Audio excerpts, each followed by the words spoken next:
Hello दोस्तों, मैं रीमा श्रीवास्तव स्वागत करती हूँ आपके अपने चैनल आसान हिंदी में। आज हम लोग पढ़ेंगे तत्पुरुष समास। तत्पुरुष समास का 3 भेद हम लोग पिछले वीडियो में पढ़ चुके थे। आज हम चौथा भेद पढ़ेंगे, उसके बाद उसके आगे वाले सारे भेद को क्रम से पढ़ेंगे। तो चलिए देखते हैं तत्पुरुष समास को, ठीक है। तो चौथा भेद है तत्पुरुष समास का अपादान तत्पुरुष। इसकी पहचान बीच में से अलग, मतलब अपादान जो कारक होता है उस कारक का प्रयोग हमेशा अलगाव में होता है। तो यहाँ तत्पुरुष समास का जो शब्द रहेगा उसके बीच में अलगाव का बोध करवाएगा अपादान तत्पुरुष। जैसे जन्मांध, उदाहरण है जन्मांध यानी जन्म से अंधा। ऋण मुक्त यानी ऋण से मुक्त। सब में से आएगा, लेकिन ध्यान रखेंगे कि उस से का अर्थ अलगाव के रूप में आएगा, ठीक है। धर्म भ्रष्ट यानी धर्म से भ्रष्ट। देश निकाला, देश से निकाला।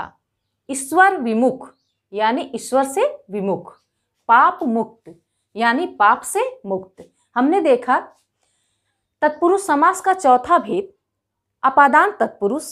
इसमें जो सामासिक पद आएंगे उनके बीच में से विभक्ति मिलेगा, लेकिन करण के से और इसके से में अंतर होगा। वह अंतर यह होगा कि उसमें से साधन के रूप में आएगा और इसमें से अलगाव के रूप में आएगा। चलिए नेक्स्ट हम देखते हैं। पांचवा है हमारा संबंध तत्पुरुष। बीच में का की के रा री रे, बीच में का की के और रा री रे आएंगे। ये कौन से हैं कारक? ये संबंध कारक के विभक्ति चिन्ह हैं, ठीक है। जैसे उदाहरण देखेंगे अन्नदान यानी अन्न का दान।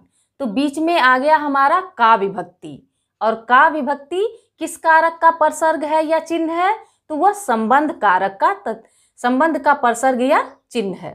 तो यहाँ पे संबंध तत्पुरुष हो जाएगा। श्रमदान, श्रम का दान। राजभवन, राजा का भवन। पुस्तकालय, पुस्तक का आलय। राजगृह, राजा का गृह। सेना नायक, सेना का नायक। गंगा जल, गंगा का जल। हमने देखा इन सारे शब्दों के बीच में हमारा का आ रहा है, इसलिए ये संबंध तत्पुरुष समास होगा। चलिए छठवां भेद देखते हैं तत्पुरुष समास का। छठवां भेद है अधिकरण तत्पुरुष। इसको कैसे पहचानेंगे? शब्द के बीच में और पर मिलेगा।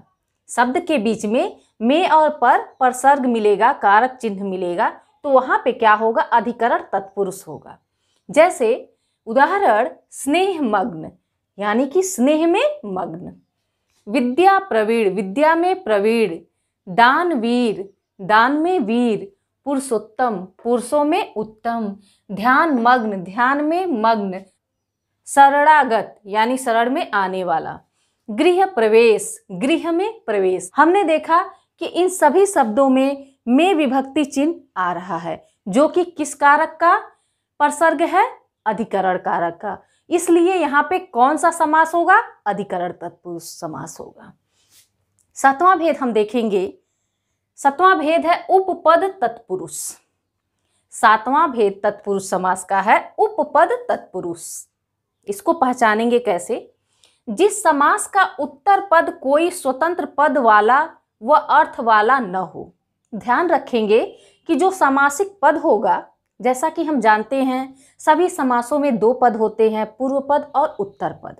तो जिस समास का उत्तर पद कोई स्वतंत्र पद वाला व अर्थ वाला नहीं होगा, अर्थात उस पद का कभी स्वतंत्र रूप से प्रयोग नहीं किया जाता है और ना ही वो अपना कुछ अर्थ प्रदान करता है, बल्कि प्रत्यय के रूप में आया हो, बल्कि वह प्रत्यय के रूप में शब्द में आया हो, तो वही उपपद तत्पुरुष होगा।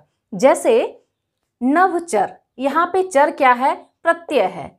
नव क्या है? यह एक संज्ञा शब्द है और शब्द भी मान सकते हैं। तो जब समासिक पद होगा तो नव और चर ये 2 पद हमारा हो जाएगा। तो यहाँ पे पूर्व पद तो अर्थवान है, लेकिन उत्तर पद ये स्वतंत्र रूप से कभी प्रयोग नहीं होता है और न ही स्वतंत्र रूप से यह अर्थ व्यक्त करता है। तो इसलिए यह प्रत्यय वाला शब्द है नवचर। लकड़ हारा, यहाँ पे हारा जो है प्रत्यय है। जलद, द जो है प्रत्यय है, जल को देने वाला। जलचर, चर भी प्रत्यय है। दिनकर, कर भी प्रत्यय है। अर्थात जब उत्तर पद स्वतंत्र रूप से अर्थ नहीं प्रदान करता है बल्कि वह प्रत्यय होता है, तो वहां पे कौन सा समास होता है? उपपद तत्पुरुष। हमने देखा था कि उपसर्ग वाले जो समासिक पद आते हैं वह अव्ययी भाव समास में आते हैं, लेकिन अब हम ध्यान रखेंगे कि प्रत्यय वाले जब हमें शब्द मिलेंगे तो वह कौन सा समास होगा? उपपद तत्पुरुष समास होगा। अब हम 8वां देखेंगे, न तत्पुरुष, ताकि आप लोग नाम से ही देख रहे हैं न तत्पुरुष। जिस समास में प्रथम पद निषेधात्मक अव्यय तथा दूसरा पद विलोम बनाने के लिए आए तो वहां न तत्पुरुष समास होगा। ध्यान रखेंगे कि जिस समास में प्रथम पद निषेधात्मक यानी कि नकारात्मकता का बोध कराएगा या नकारात्मक अव्यय होगा तथा दूसरा पद जो होगा वह विलोम बनाने के लिए आया होगा, तो ऐसी स्थिति में कौन सा समास होता है? न तत्पुरुष होता है, यानी नकारात्मकता का बोध कराता है। जैसे अधर्म, यहाँ हमने देखा अ जो है निषेधात्मक है और धर्म के आगे जुड़कर इसको विलोम बनाया है, यानी कि उल्टा बनाया है, विलोम बनाया है, तो यहाँ पे कौन सा समास होगा? न तत्पुरुष। असभ्य, सभ्य का विलोम बनाया असभ्य और नकारात्मकता का बोध करा रहा है, तो यहाँ पे न तत्पुरुष। ऐसे ही अनादि है, अकाज है, अकर्म है, अशुद्ध है।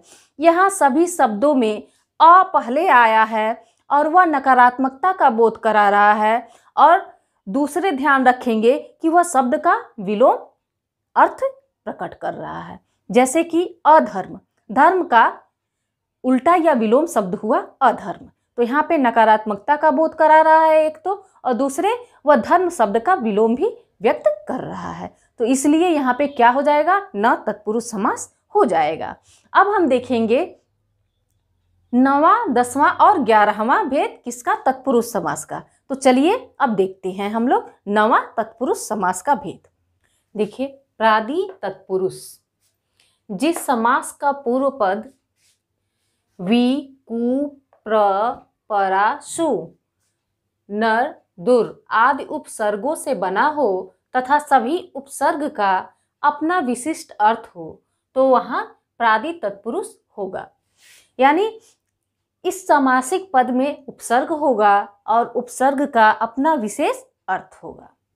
जैसे कुपुरुष, विज्ञान, दुर्जन, प्राचार। अब पुरुष कैसा है? कुपुरुष है, यानी कि उसमें विशेषता है, खराब ही है लेकिन उसमें विशेषता है, उस वर्ग से अलग करता है, तो यहाँ पे विशेष अर्थ दे रहा है कुपुरुष यानी कि प्रादि तत्पुरुष।